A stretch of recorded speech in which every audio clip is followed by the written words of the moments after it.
Usually we will eat vegetable soup in the wintertime or in the colder months, but in the summertime when you've got all those fresh vegetables available, that's really the best time to eat it, because when you can put fresh stuff in there, it's even better. That's not quite that time here yet. It's only the middle of April, so I'm going to use mostly frozen in the vegetable soup. It turns out great, so no worries about using the frozen stuff. But if you do have access to fresh vegetables, or if you're making this in the summertime, I will give you the measurements of how much you need for fresh vegetables as well.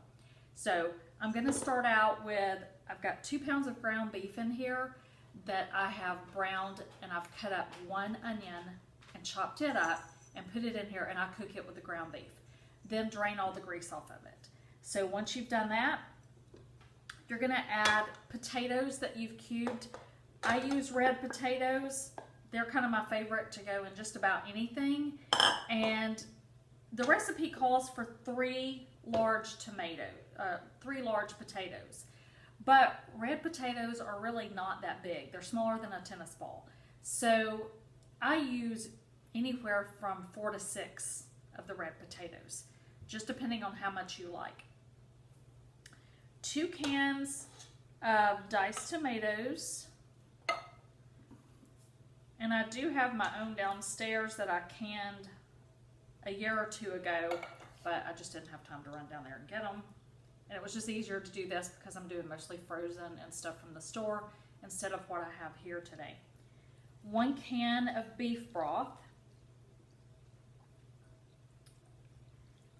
And with the fresh vegetables, if you have fresh corn, you can cut the corn off of the cob of 12 ears of corn, or anywhere from half a bag to a full 12-ounce bag of frozen corn.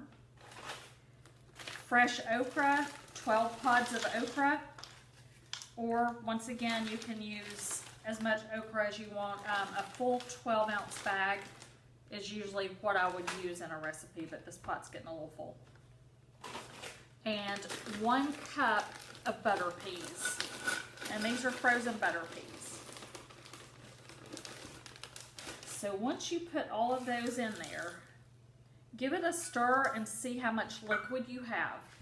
It is going to have a little bit of liquid in it. Once you start to cook it, it's going to have a little bit more. But some of that is going to cook out as it boils. So you're going to want to add enough water to at least come to the top of this. And just keep an eye on it. Make sure you don't need to add more water so that it doesn't stick, and you're going to have to stir it a good bit.